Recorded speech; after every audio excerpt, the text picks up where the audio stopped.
Welcome to New York Bio's virtual breakfast series, a digital program started in 2020, bringing you fireside chats with leaders from across the healthcare spectrum.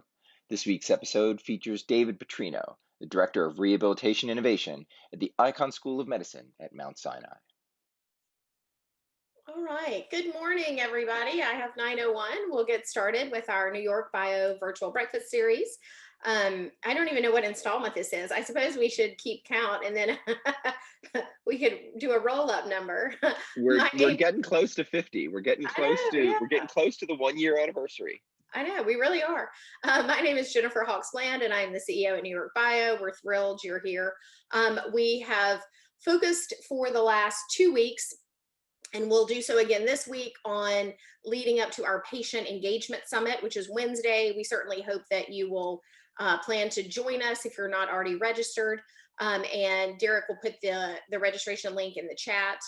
And then we have an amazing, very thoughtful guest today in David Putrino. We will be talking with him about all things patient-centered, and particularly in his lab, what he does and how he focuses on patients and making things and developing different modalities that help improve their lives. With that, as always, we thank you to our sponsor, Pfizer, who sponsored our Patient Engagement Summit, as well as these 4 weeks leading up to the Patient Engagement Summit. Practical matters today. If you have questions for David, please put them in the chat or the Q&A, and Derek and I will review them and get to them as we can during the discussion. So with that, I'll hand it over to Derek to introduce our guest, and we'll get going. Thanks, everybody. All right. Sounds good. David, thank you so much for being here today. We really appreciate it. And, a lot of stuff to think about and talk about. And, just as a little bit of background, we tend to start with a bit of an origin story. And if you could tell everybody a little bit about where you came from and, really kind of through the lens of kind of patient centricity and patient-centric design, and then we'll get into a few other areas. Absolutely. Well, thanks for having me. It's great to be here. And in terms of origin stories, I run a division out of Mount Sinai. The title that I'm given is the Director of Rehabilitation Innovation for the Mount Sinai Health System. And basically my job is to accelerate the path of technologies that we think can help patients through the system, through all the bureaucracy, help them with, FDA, or, all sorts of things, get into fights with them with our own legal on their behalf, and just get technologies that we think are promising into the hands of patients. The way I started doing this, it's kind of a novel position. It doesn't really exist in most places. And I started out life as a physical therapist. Back in Australia, I was doing a lot of work with people with neurological conditions. I was somewhat unsatisfied with the evidence base on the approaches that we were taking. So evidence base seemed to change from hospital to hospital based on who you spoke to. We would make ridiculous statements about prognosis of patients, regardless of what the science said. And so I decided to do a PhD, basic science PhD, trying to understand neurobiology of recovery post-injury. Obviously, already that's a little bit of an odd turn in someone's career. So I found myself having skill sets that a lot of PhDs in basic experimental neuroscience didn't have. And that all came to a head after my PhD when I was working at NYU as a postdoc. We were working on a brain-computer interface project. And I think one of the most shocking and self-effacing moments that I had was we were working on a DARPA project, lots of money, fast-paced work. And, the goal was to get a robotic arm controlled by a monkey that could, was cognitively trained to control this robotic arm. And we hit all the deliverables that we needed to hit. And I remember in the lab, a whole bunch of engineers high-fiving each other saying that we've just cured spinal cord injury. And the only clinician in the room, myself, was horrified because I was like, guys, we haven't solved anything. There is such a big gap between the basic science that we've done and actually helping a person. Yep. This self-congratulatory nonsense is like exactly why we have startups that are promising big and then failing. No one's listening to patients. No one's listening to what the actual needs are. And that was where I really saw a path, a huge gap, because NIH funded research doesn't support this sort of thing. It supports incremental science, and industry tries to support this, but runs into all the bottlenecks that I was seeing institution-wide. So after trying to get this done at Cornell, I was given a real shot to get it done at Mount Sinai, and here I am today. We're having a really good time. We've got lots of amazing technologies that we're moving through our process, and and that's the story so far, I guess. Excellent. So for everybody that's here, I've put the link to our patient engagement summit in the chat, and you can click on that and register whenever you'd like. So one of the things that I think is interesting is that when you think about things from a rehab perspective, you have a patient that's actually there in front of you, and you're almost forced to interact with and listen to the patient. It's a little bit more tactile in terms of what either your feedback is or what the patient can do. It's very much taken out of the proposal and raw data standards. So I want to think a little bit about kind of your experience in COVID, and I'll put another link in the chat here, which is the Atlantic article from Ed Young, who talked about long COVID patients. And I thought this would be actually a really good way to kick things off, because I imagine when patients first started coming to you with COVID symptoms, there was no blueprint, right? It wasn't following the script that it was supposed to follow. And I think it'd be interesting to start with that. So take us through a little bit about when the first long COVID patients came and saw you without anybody knowing what long COVID was. Yeah. So, and I think on a larger theme, the process of innovation gets done successfully when you actually listen to the community you're trying to serve. So in March of 2020, as COVID was really hitting New York City, we made a choice within the lab to quickly pivot a large remote patient monitoring service that we had developed for stroke survivors to acute COVID. Why? Because we were hearing from the community that they were being failed by our emergency services and urgent care. Basically, you call urgent care, they'd say, yep, you've got COVID, or it sounds like you've got COVID. You're not sick enough to admit. Yep. Come back if you get sicker. That'll be $300. Thanks. And similarly, we were hearing from our emergency room docs the awful tension that they felt of, we have this completely unknown disease and people are showing up. We know that unless they hit certain criteria, we can't admit them because we're running our beds. Yeah. But we're horrified at sending them home because we don't know the course of this disease. So we don't know how they're going to, change over time. So over the course of 48 hours, we launched this remote patient monitoring initiative. And that was March 16th was our first patient on board. By early April, we had a few hundred people enrolled in the program, and we were tracking symptoms. The remote patient monitoring initiative went really well in keeping people out of hospital, keeping them safe, managing them conservatively at home. Great. By late April, we started to run into this phenomenon of around 10% of our home-based managed patients were starting to develop new symptoms. And they were symptoms that were, just unusual. So they're extreme fatigue, exercise intolerance, all the stuff that you've heard now in the media, rapid heart rate, cognitive fog, chest pain, shortness of breath, but different to shortness of breath from congested lungs. This was now shortness of breath from just trying to cook a meal, you know. And we started to realize that we had a post-viral syndrome emerging.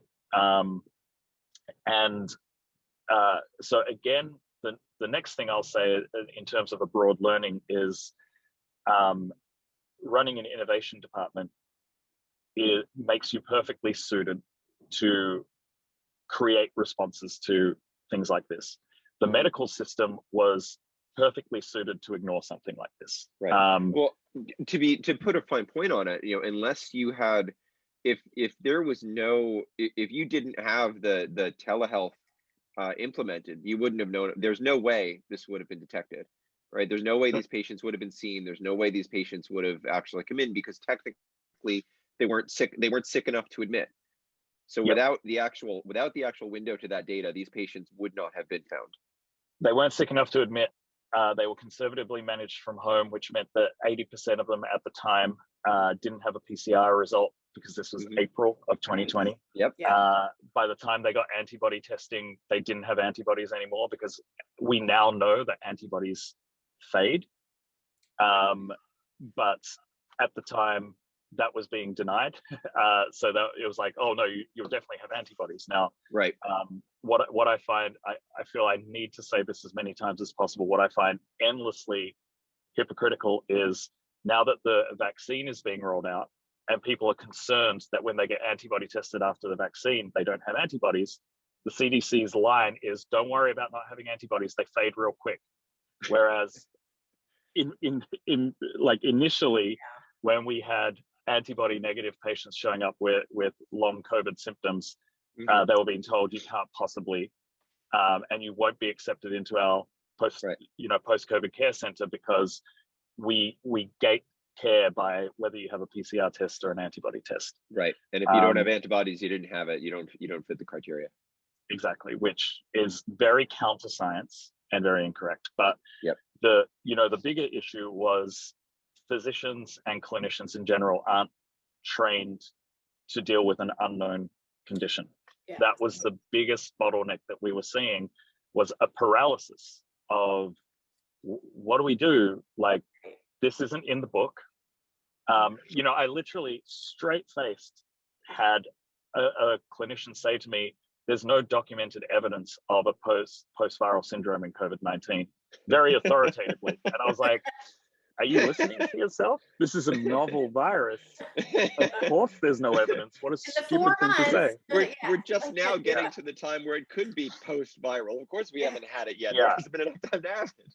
And in addition, because it's not just opinion here, I'm not just running on sentiment, there's a 120-year history of literature describing post-viral syndromes in almost all viruses. If you read enough, there's an influenza A post-viral syndrome. Influenza A has been around long enough that only very, very, very few of us will get a post-viral syndrome from it, but it exists, and it's, and it looks a lot like this. But, that was the early bottlenecks we were facing. Yep. So when these patients now, what was the next step? Did you now start, did you have these patients come in? How do you go from recognizing that there is say a post-viral syndrome to figuring out what it is? I mean, did everyone fall into a similar bucket? Like, what was the next step once you realized there was something, there was this cohort of patients? What's the next thing that you do? Yeah. So step one, obviously, recognize as a problem. And we saw it. We, in some ways, we identified, we were expecting a post-viral syndrome. We had been reading about these things in other viruses. So we started to catalog symptoms. Pretty quickly, we were struck by the diversity of the symptoms we were seeing. So we're now tracking well over 60 distinct symptoms that someone in the population has. And when we were looking for commonality, so we were like, okay, well, what do these symptoms all have in common? They're intermittent, they're subjective, they're incredibly debilitating. We pretty quickly sort of went down the rabbit hole of dysautonomia. So although we weren't labeling our patients with dysautonomia, we were saying, well, these are dysautonomia-like symptoms, which is very common. Dysautonomia? Very common in post-viral situations. Okay. Basically, dysautonomia is when your autonomic nervous system, which is the part of your nervous system that controls all of the things that you typically don't need to think about, such as, contract your heart, relax your heart, breathe now. We take these things for granted, but they're actually really complex, and we don't usually need to consciously think about doing any of it. It's just homeostasis. Now, on occasion, your autonomic nervous system can get knocked out of balance. It can be it can be knocked out of balance because of trauma. People with concussions, for instance, will get dysautonomia-like symptoms. It can be knocked out of balance because of extreme stress. It can be knocked out of balance because of physiological stress. Now, in this case, we've probably all heard this by now. COVID can cause a thing called cytokine storm, which is where there's incredibly strong immune response, which can cause damage. You can have people who are completely asymptomatic. They go through cytokine storm. They get pushed into a hypercoagulable state, which means they start throwing blood clots, and all of a sudden they're in hospital with kidney damage or a stroke or something awful related to the hypercoagulable state. So what do we know? We know that people, regardless of severity of their subjective COVID symptoms, can go into this cytokine storm. What do we also know? We know that people that were being seen via our app who were not being hospitalized were more likely to be starting to show these symptoms over time, which to me speaks of, I hate saying less severe or non-severe, because some of these people got really, really sick. It was just the healthcare system was buckling at the time and we couldn't admit them, where in ordinary situations we would.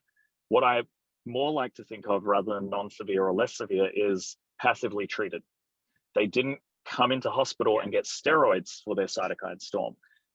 So that element of the COVID response was not addressed. And we also know that big players in the autonomic nervous system, such as the vagus nerve, which runs all the way through your body, controls digestion, temperature regulation, heart rate, breathing, everything, is sensitive to surges in cytokine. So a big initial theory of ours was, well, this sounds like the vagus nerve is affected. This sounds like dysautonomia. Let's pull a team together that is really skilled at treating dysautonomia, and let's pull together a treatment protocol. So that was our next step. That was the next step. Okay, and as you said before, you have clinicians that basically tell you this thing doesn't exist. Is there a big challenge of getting support from other places within the hospital, right? Do you need to do some socialization around what you're doing and kind of raise awareness of this profile of patients, and just basically make sure that people understand what the progression of treatment should look like, right? So how many patients were really kind of steered to your group when that happened? Yeah, so the wonderful thing, I suppose, about the conventional medical system is they love a referral pathway. So pretty quickly, we just got the word out across the entire health system. You're definitely seeing these symptoms.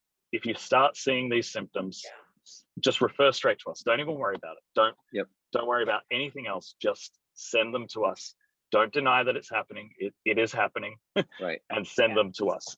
And that was met with precious little resistance because the reality was they were seeing it. They just didn't know what to do with it, and so, sadly for all of our clinical coordinators and the physicians within my department who now hate me and aren't speaking to me, of course, but, sadly, on that front, they got inundated. So we are now managing around 960 cases, and we're bringing in new people, and we're training people all the time, and we're building out training materials to run across the country. But the a small mercy, I suppose, was that working that angle, just saying, look, don't give it another thought, just refer straight to us and we'll manage it from here, was amazingly effective within the Mount Sinai health system. Now we still, I get a dozen emails a day from people outside of New York who are, 6 months behind New York in terms of thinking about management of post-COVID symptoms. Well, this was my next question. Yeah.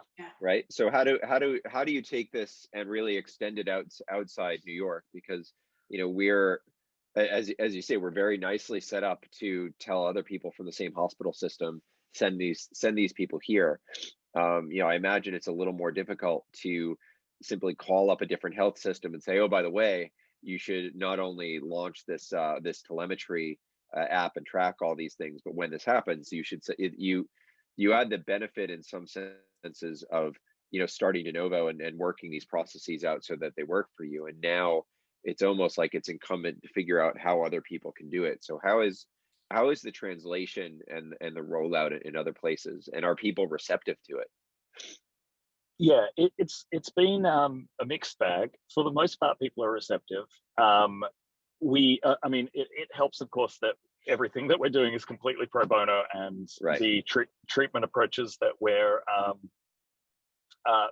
advocating for primarily physical therapy based, and so there's just a good history of getting insurance to cover a number of sessions, and we're managing that quite well. So for the most part, similar to the Mount Sinai health system, when you give people an out, because the bottom line is everyone's seeing this across the country. So when you see these symptoms, this is what you should do, most people really appreciate it. We've trained up around 600 or 700 physical therapists so far across the country on how to run this protocol and how to manage patients of this nature. And so when we do run into the odd, gaslighty, terrible doctor, believe it or not, they're out there. Our response is we coach the patient on, okay, we're going to find a physical therapist that we have trained in your area, because at this point we have go-to physical therapists in almost every state, and they can do this via telemedicine. So we're going to find someone in your area to rehabilitate you. In the meantime, your symptoms, the only thing that we're worried about before people start physical therapy is heart pathology, because I heard it said that not all that long hauls is COVID, and I think that that's a mantra we should live by. You shouldn't just immediately dump this diagnosis on people who are showing up with these symptoms. And I think that the primary symptoms of extreme exercise intolerance, fatigue, shortness of breath, chest pain, looks a lot like pericarditis. It looks a lot like myocarditis. So typically what we say is, look, these are your symptoms. Go to the doctor that is denying you. Ask them for an echocardiogram to clear heart pathology. Yeah. If they deny you that, ask them to document the fact that you showed up showing clear heart symptoms and they're denying you an echocardiogram. Asking a doctor to document anything specifically typically gets them to do what you want them to do. And then get your echo. As soon as you've been cleared from a cardiac perspective, we'll get you straight to a PT that we've trained in your state, and off you go. Yeah.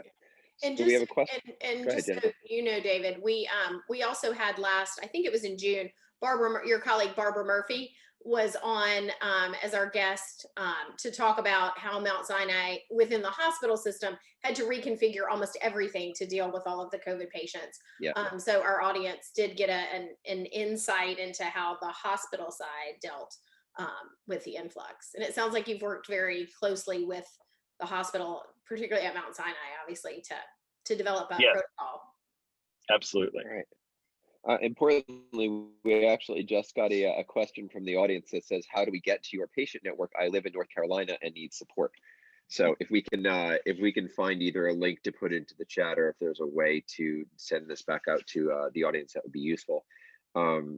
The other question we have here is that, have you gotten any ideas or feedback or any improvements externally? Have other health systems, found some of these things and kind of commuted anything that you think you can use? Is it kind of a bit of a two-way street? Yeah. So answer to the first question, Derek, if we can get an email out to me with the person who asked that first question. Yeah, absolutely. We have contacts in North Carolina, and we can set it up. Right now, it is not very sophisticated. We are just training anyone who asks, and we are, and then we're just keeping it on an Excel spreadsheet. It is not fancy or massively formal. It's just getting it out there. Second question, yes, we're learning a lot from, there are a lot of conditions out there that this looks like. So you will hear, the big ones you'll hear, POTS, POTS dysautonomia, ME/CFS, chronic fatigue syndrome, mast cell activation syndrome, and then people also throw out a few autoimmune conditions and the concept of pre-autoimmunity and so on and so forth. So there are a lot of good things that we're pulling from. We've learned, personally, our group has learned the most from the dysautonomia community, and we've been doing a lot of our management has been based on dysautonomia treatments that have been proven to work. However, people have been so debilitated that we actually had to come up with our own rehabilitation model that accounts for the fact that they're so debilitated when they come to us that they can't start even the lowest level of dysautonomia, autonomic nervous system reconditioning. And so that has been the challenge. But we're certainly, even completely unrelated things like Lyme disease. We know it's not Lyme disease, but we've been learning a lot from the Lyme community about how they manage certain elements of fatigue and, energy conservation techniques and so on and so forth. So the other thing I would ask is that we've seen really an explosion of challenges with either depression or mental health disorders or anything like that. All of these things are not necessarily potentially symptoms of COVID, but are ancillary to these things, and there are other things that patients are dealing with. Do you find that the way that we've been interacting with patients is either sufficient or provides an opportunity to actually assess that state as well, and perhaps offer either therapy or other outlets that they wouldn't necessarily be offered under standard of care?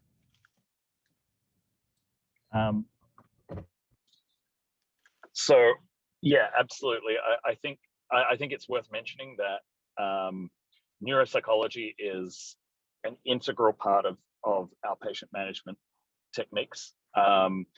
So almost everybody that we're speaking with needs neuropsych management in some way, shape, or form.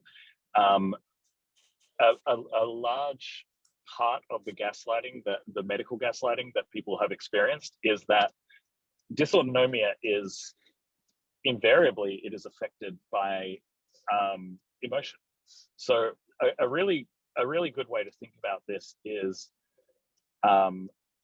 amongst other triggers of extreme symptoms, literally anything that raises your heart rate will cause a symptom flare or a symptom attack when you have uncontrolled post-acute COVID syndrome. And so getting angry, getting stressed, these things will trigger an attack. And what people have experienced is they get into the doctor's office, they start talking about it, they get emotional, and their symptoms flare up, and the doctor says, "See, you're getting emotional and your symptoms are flaring up. This is a panic attack." Now, anyone with basic working understanding of how the autonomic nervous system works would say, no, that's classic dysautonomia. And we can tell the difference because there are other symptom triggers beyond purely emotional symptom triggers that bring this on as well. And they're linked to autonomic function and physiological function. So from a neuropsych perspective, much of what we're doing is based on giving people strategies to deal with, with emotion regulation, because although it wasn't important prior to your illness to have a solid emotion regulation plan in place because your emotions didn't influence your physiology so strongly, now, sadly, it is. This is something that you need to do until these symptoms resolve. But so that on the most basic level, neuropsych is super important to well-being of patients from that level. But then also 80% of our cohort have cognitive issues, and they're experiencing difficulty concentrating. They're experiencing short-term memory loss, difficulty finding words, so like language difficulties, other executive function problems. And we've been working with a lot of really talented neuropsychologists and, in fact, telemedicine experts to manage this side of things as well, because these people need cognitive rehabilitation. They need cognitive rehabilitation similar to what we were talking about with autonomic regulation therapy. They need it in a way that accounts for the fact that they've been highly debilitated and that cognitive effort itself is a trigger. So, a concrete example of what I'm saying there is a neuropsych exam. Forget a 2 to 3 hour neuropsych exam. That's not happening for the majority of my patients. They will have a very bad day over the next couple of days after their neuropsych exam if you put them through something that strenuous. So we've had to, work with computerized cognitive evaluation tools that allow us to do a brief cognitive battery in 6 or 7 minutes because they can tolerate that.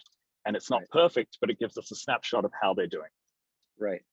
And I think this is really important because it's an area where the previous clinical tool was the sledgehammer, right? You need this exam and it's 2 or 3 hours and this is the tool we have, so you're going to use it.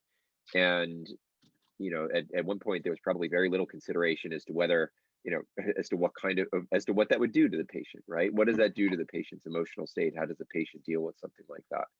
And and my question as of a couple seconds ago was going to be, now that we have these tools and telemetry, do you find that we're better able to tailor some of those tools to kind of better fit the needs of the patient, right? Because previously it was important for patients to come in and you would have to sit through this, and that's what we were equipped to do. But now that we have these tools, do you find that we're able to actually generate better data, or what I would say is data that's actually closer to the patient's real mental state, as opposed to hitting everyone with the same kind of blunt hammer tool?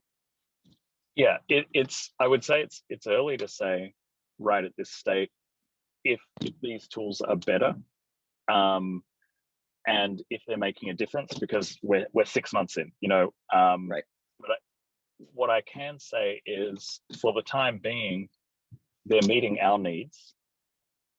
We have not seen a particular, we've not missed something that we otherwise would have seen with a 3 hour battery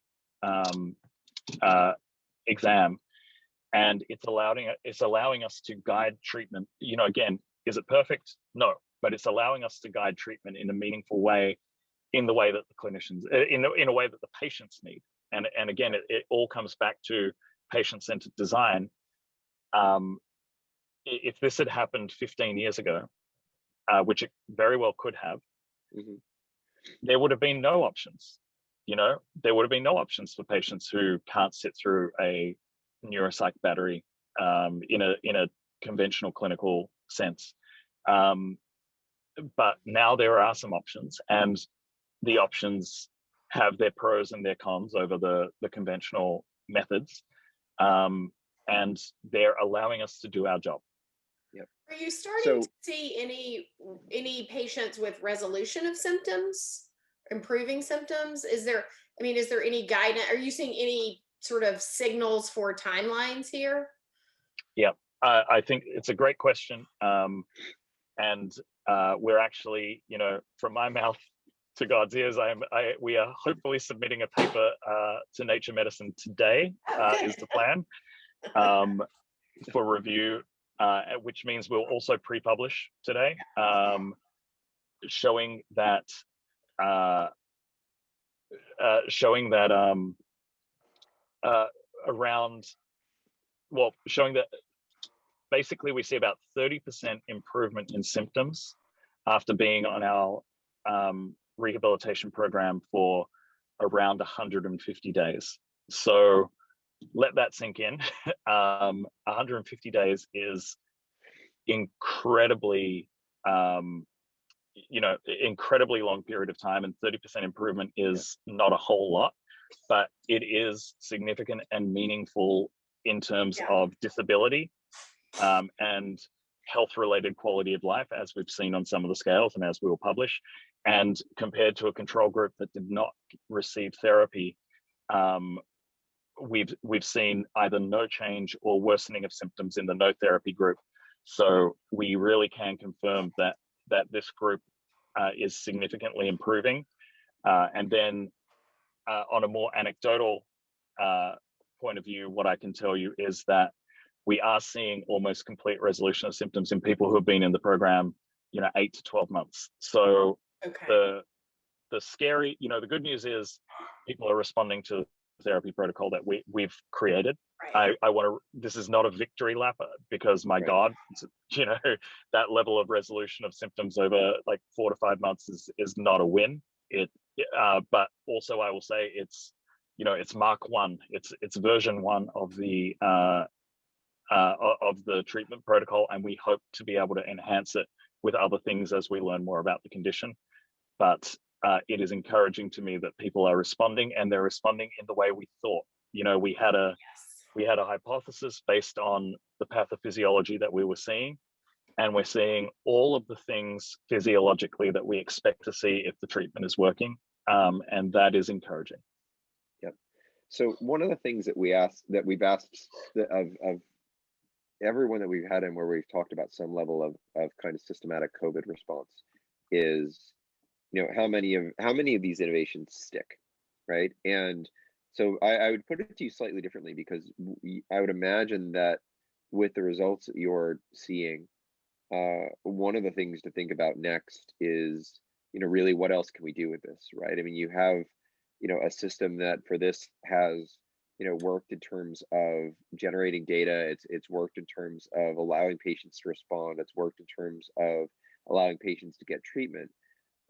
So how do you think about the next stage of saying, how can we formalize this for, COVID, and then perhaps thinking about where else might this be useful, right? Now we actually veer more into the design phase, right? Where you have something that you've started with, and now you can think about implementation in other areas and how that can help drive care. Yeah, I mean, I think to a large extent, we're already thinking about this. Actually, 1 week ago, we were able to hand over our precision recovery program, which was the acute remote patient monitoring program for COVID. We were able to hand it over to a hospital-wide initiative called Condition Management. And their plan is exactly this. Why aren't we watching everybody as they leave the hospital? The tech is uncomplicated and relatively inexpensive. There are billing codes to support use of this. So, why aren't we doing this? And fortunately, the hospital's been highly responsive. They've seen, our protocol. They approve of the protocol. They saw that, we built in billing infrastructure, even though most of the time we didn't even use it because, we didn't bother about matching insurance in the middle of the surge. We just made sure that people got good quality care, and we were in a position to do so. But the hospital has acknowledged this is a really great way to move forward. And so we very, very happily handed that over to the main hospital system for it to become just standard of care, which was, you know, a big moment for our group, because this is what we strive to do with all the technologies that we in the Abilities Research Center. We always talk about technologies as coming to us in certain phases, and we were, you know, in warp speed. You know, typically it takes 5 or 6 years for a technology to go from our lab to commonly used across the hospital system, but in this case it took, you know, under 12 months. Yeah. So we have another question here, which is, you know, one of our viewers says, I follow a long COVID Facebook group where people are reporting improvements after vaccination. Are you seeing this as well? You know, I think that this is a sticky issue. We have seen what the Facebook group has seen. Actually, you know, there was a Facebook group called Survivor Corps that initially broke this story. And when you actually look at their raw data, some people got better, some people got worse, some people stayed the same. They ran with, I got better. Our data off the record, you know, well, not off the record, sorry, anecdotally, our data, we're on the record. Anecdotally, our data would have I probably should have covered this earlier, but other people are watching this. So. Shit. No. Basically, what we saw anecdotally was that the same thing that Facebook group saw. Some people got better, some people got worse, some people stayed the same. There are really good reasons from an immunological perspective why the vaccine might influence symptoms. There are also really good reasons why, from an immunological perspective, it might, depending on where you are in the cycle of your illness, it might push you in one direction or the other. So I'm certainly not counting out the effect of the vaccine. Someone much smarter than me and much more on top of this is Akiko Iwasaki, who she's out of Yale University, and she has some really cogent thoughts on mechanistic reasons why this might be happening. I would say, however, until we do a placebo-controlled trial, we're not going to know what effect the vaccine has on our long-haul patients. And the only reservation I have about blasting out that this is a, you know, miracle cure for long COVID is that I've, ever since this whole news cycle around the vaccine curing long haulers started, I've honestly received about 400 emails from long haulers all over the country saying, I took the vaccine and felt worse, what's wrong with me? And, you know, and that's heartbreaking for me to hear. And, you know, I, of course, provide a lot of social support and say, you know, these are the data. I screenshot the Survivor Corps survey that started all of this. And I'm like, this is what the actual survey that started all this said, which was some people get better, some people get worse, some people stay the same. And, you know, we've just got to be careful about messaging around these things, because you've got to remember there's a lot of people holding out a lot of hope for a rapid cure.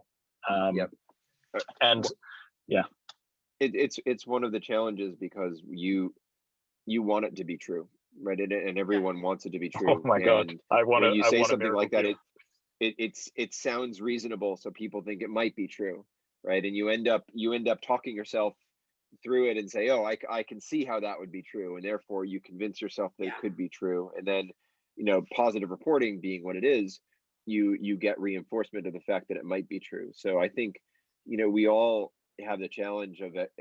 Everyone would like it to be over, right? Everyone wants there to be progress, and, you know, data is challenging that way. And I think one of the big things here is, you know, we kind of have to stay vigilant in a lot of ways, because we can't let the folks that are still dealing with symptoms and aren't necessarily out of the woods, we can't necessarily, you know, forget about those patients, because the patients over here all seem to have gotten better, right? I think it's actually going to be a big challenge on the tail end to make sure that we're not kind of leaving patients behind, and that we're actually still providing that level of support structure they need. Correct. And I mean, everyone wants a miracle cure.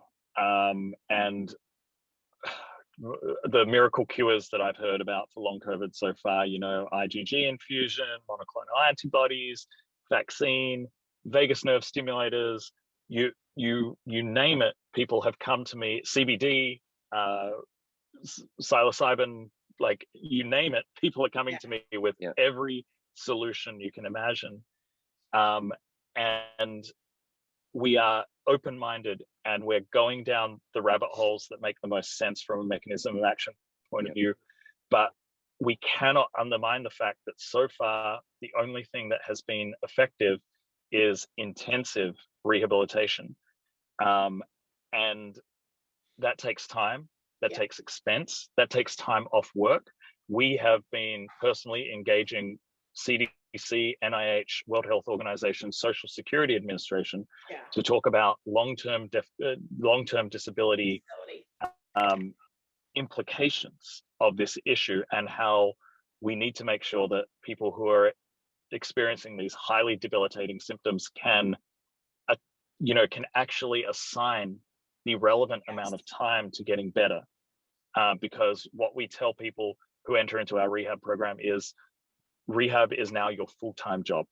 So we can't say that with a straight face if the system is saying, no, pop some hydroxychloroquine and get back to work. Like, there are no miracle cures here. And even the things that are being touted, like the vaccine, well, I want everyone to get vaccinated, but it's not the absolute reality is it's not a miracle cure for everyone.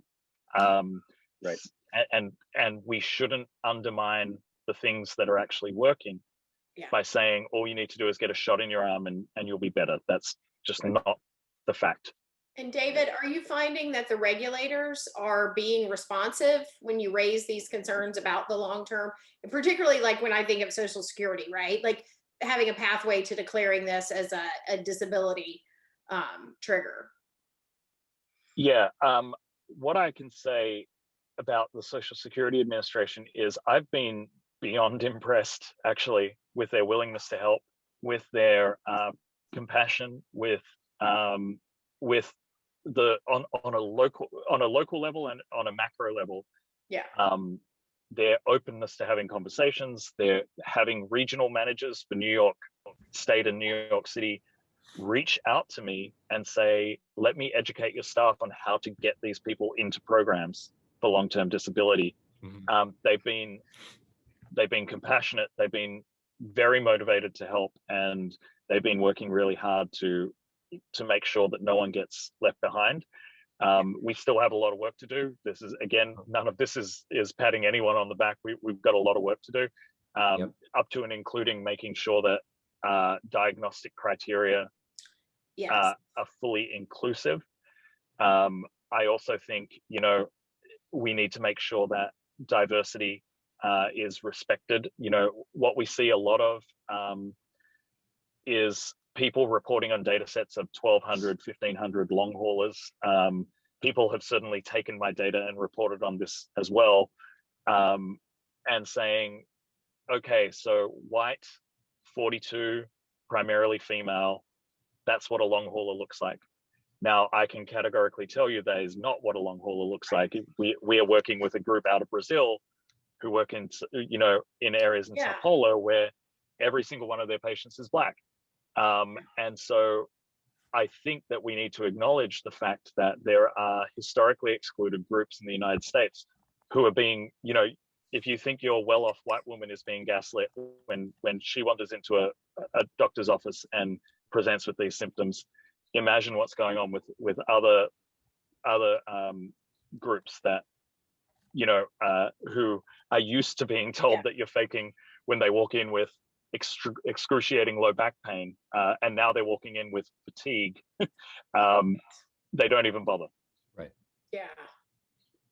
Right. Well, and this is, hopefully another, opportunity, right? If we've now opened the door to listening to patients, this should hopefully extend, really beyond COVID symptoms. Ideally, we get to a point where we're better at listening, and we're better at actually understanding what patients are telling us and actually engaging with patients for, getting to the real data that they have, getting to an actual diagnosis, and getting them the treatment that they need. So, I don't know if this revolutionizes the way we treat patients, but hopefully, what I hope this has done is provided our system with an opportunity to show that some of these techniques and technologies work, and an opportunity to basically give hospitals and systems the use case of, we have been using this for the last 9 months, it has worked very, very well, we should continue doing this because this will now help these groups over here that are all underserved and, like you said, wouldn't even normally come in for treatment.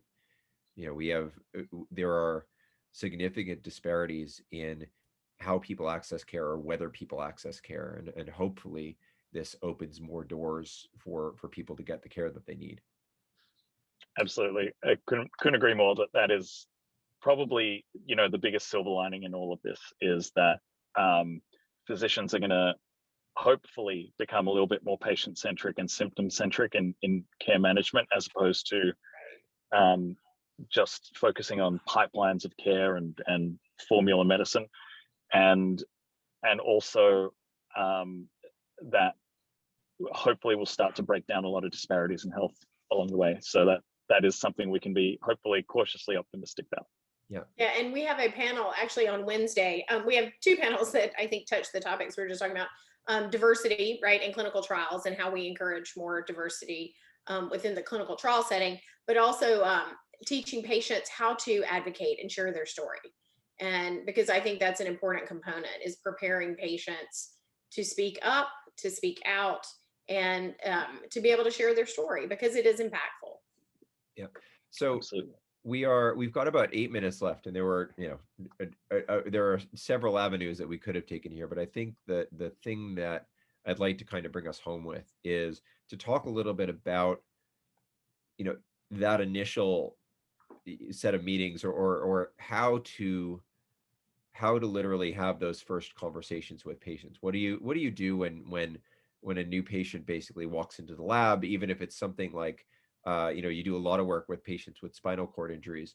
What do you do during that first exploratory phase? And, broadly, what are some of the biggest, I'll call them, mistakes that our health system makes in how we approach patient communication? Yeah. I mean, broadly speaking, what a question. Broadly speaking, more listening than talking. We interrupt patients so frequently that it's not a two-sided conversation typically. And the concept, just the simple concept of this person is here to be managed by you. They live in their skin. They know what, they're the experts on their body. So you need to just sit and listen to what they're telling you. The second thing that I think is really important is joint goal setting. So again, avoiding the formula. So, when you work with patients with a neurological condition, their long-term goals for rehabilitation are always vastly different. Some people want to go back fishing. Some people want to be able to play video games. Some people want to be able to garden, or cook. And if you're not gearing your intervention with all the tools that you have as a clinician toward what their ultimate goals are, you're doing them a disservice. If you're just saying, yeah, we're going to put you in our generic rehabilitation program, which they exist, and we're just going to do standard stuff, that is a massive disservice. And then the final thing is just a real, just genuine follow-up on things. I'll give you a concrete example and a broader example. I had a patient with post-concussion syndrome, and she was genuinely flabbergasted, like in a good way, that I kept just checking in on her every other week and saying, how are you doing? What are your symptoms like? Before you come in, tell me a little bit about how you're doing. Right. She was stunned that A, I wasn't charging her for that email exchange, and B, I was just genuinely checking in. So follow-up, it gives us as clinicians so much information, as opposed to, you have post-concussion syndrome, here's your protocol, I'll see you in 3 weeks. And then in 3 weeks, you learn that after a day of doing the exercises, they just stopped because they made them feel bad. And then you've wasted 3 weeks of time. So general follow-up, but also follow-up on, things that don't necessarily make sense to you, and so this is a broader one I'll give you is, we have recently been exploring the concept of how the weather influences pain levels. And so we had, about 70% of our spinal cord injured patients have chronic neuropathic pain. And they always come in to see our physicians and say, atmospheric condition, it's like high pressure today, my pain is out of control. Right. And the physicians just don't do anything about that. They're like, okay, that's weird. And where we looked into it, we did patient focus groups and so on and so forth. Most of these patients when we got to it, they didn't even believe that a highly efficacious drug therapy would make a difference if the weather conditions weren't correct. So they shared that with us because they were like, it can influence my pain so much that if I were on a clinical trial, I would invalidate the results of the clinical trial if we had like 4 or 5 unseasonably hot and humid days. Right. And then we looked into this in terms of, has anyone reported on this? There is not a single study that uses weather conditions as a covariate in pain, pain management clinical trials.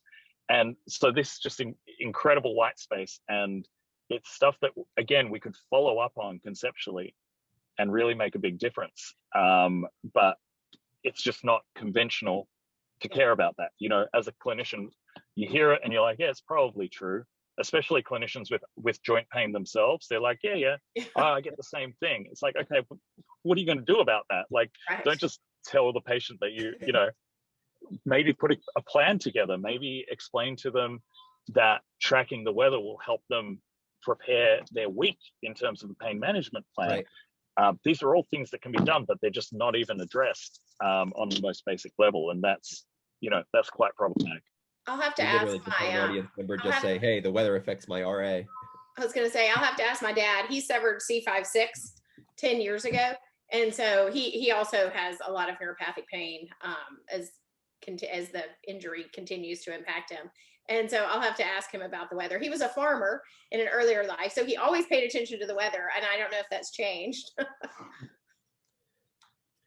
All right. Well, we've got a couple minutes left. And honestly, David, we could keep you strapped into that chair for another hour if we really wanted to, but I think we should probably let you go start helping patients. So I will give you the last minute or so if there's anything you want to leave the audience with. But again, I want to thank you for joining us. You've been a fantastic guest, and you and your lab are really doing some tremendously important work. Well, thank you very much for having me, and I've really enjoyed this conversation, and I just appreciate the opportunity to talk about how important being patient-centric can be, and hopefully we've done a good job of spreading some good information. Yeah, I hope so. Thank you so much, David. Thanks so much, everybody. Thank you so much for joining us. I hope that you can all join us for our patient engagement summit later on this week. I'm going to put this link back into the chat. It's free to register. It's free to attend. Thank you very much for everybody, and everybody have a great day. All right, bye guys. Thank you. Bye-bye now. Thank you for tuning in to New York Bio's virtual breakfast series. Join us every Tuesday at 9 a.m. for more discussions with leaders from across the healthcare spectrum. For more information on New York Bio, please visit us at www.newyorkbio.org.